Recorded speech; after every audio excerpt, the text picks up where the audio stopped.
Only Mark. Fancy.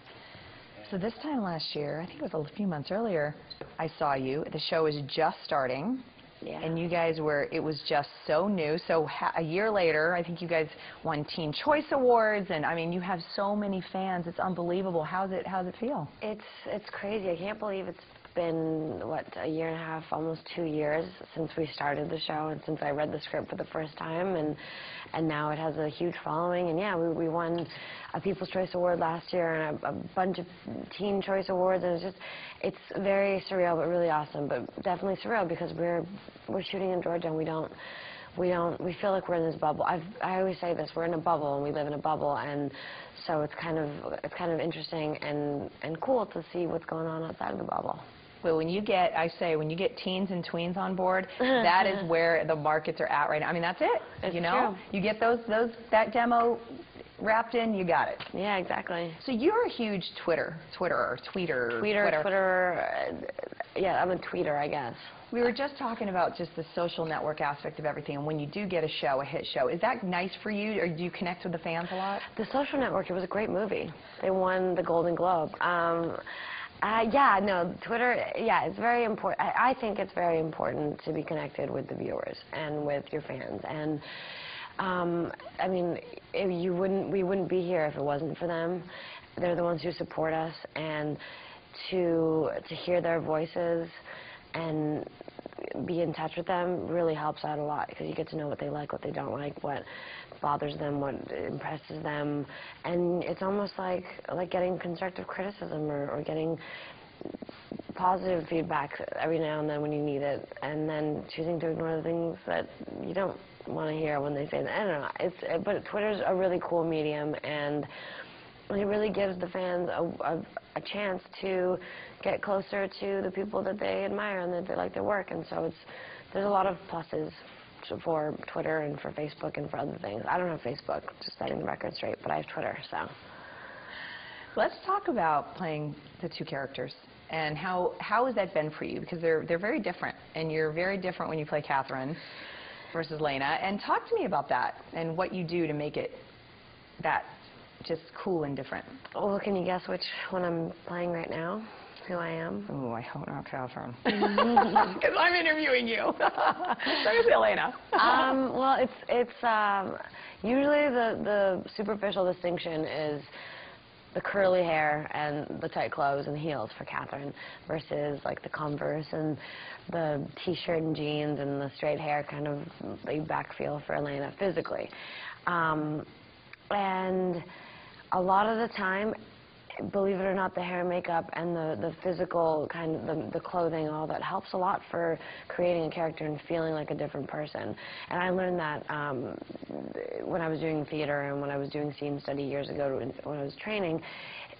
Every aspect really, really changes the way you walk, the way you talk. And as soon as I put those heels on, as soon as I look like this other person, I feel like another person. And Catherine, I mean, they have a lot of differences. One is crazy, and she's maniacal and vindictive, but really snarky and fun and flirty. And she's a confident 21st century woman. But to get to the 21st century, she's lived through many centuries. So she's lived a long time and learned a lot, and she's a strong woman, and she's a force to be reckoned with. So I don't envy anyone who has to be in Catherine's path and fight her, I suppose. But with that said, I play Elena, who is directly in her path and has to fight her all the time. So I also think that Elena is a really strong kind of woman, and she's a lot closer to who I am in many ways, because she's just a regular girl, and she's, I mean, I think I might try to be sweet whenever I can, but she's a fighter, and she's a trooper, and she's courageous, and she's just like, she's also another version of the 21st century strong woman. Internationally, it's huge. It's big. I mean, this isn't just, a lot of shows do really well here. They don't necessarily translate well internationally. Mm-hmm. And this is one of those shows that you have fans all over the world. Have you noticed that? I know you say you live in a bubble, but are you aware of the fact that it's that big? I think that what gives us that awareness is also Twitter. The people from Argentina or from Russia or from Japan, people send us tweets from all over the world saying that the show is huge there and that it's doing really well. And I mean, I'm from Bulgaria, so I'll hear from a lot of Bulgarians that'll be there. And unfortunately, this show hasn't started airing yet. Hopefully, they're all kind of asking me, when is it going to be on TV here in Bulgaria or in Tokyo, or there's a lot of places that it still hasn't reached.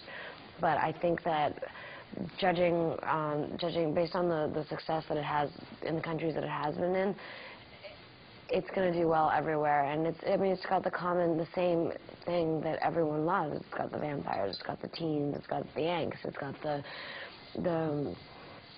cute boys and the vampires and the werewolves, and it just has all these different elements that a lot of people love and want right now. So it's been doing well across the board, which is really cool. It's rare and really cool, but we're still in that bubble.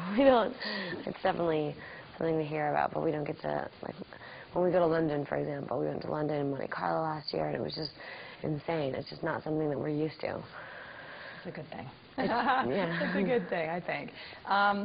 Let's talk about, didn't you, just in Bulgaria, quickly just touch on the fact, didn't you shoot in Bulgaria and were able to speak? Isn't that your language? We didn't shoot in Bulgaria, no.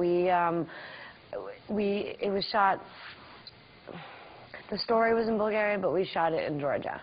So it was, we went back into the 1400s and the beginning of Catherine and the way she became a vampire. And because I'm Bulgarian, the writers wrote in the whole teaser in Bulgarian and in Bulgaria, but we didn't actually shoot it there, unfortunately. That would have been cool, because I would have been able to hang with my family. I got a couple little facts, and I thought it was there, but it's still cool because you got to use your language. Yeah, That's yeah, awesome. I got to speak Bulgarian. I've spoken Bulgarian, English. I've done a British accent, and I've done the two characters, and it's been. For some reason, we didn't do accents when we were in the 1800s, which would have been really fun. But you're doing a great job. Thank you. Yeah, it's nice to see you again. Thank you. Take care. Good to So see you. last year when I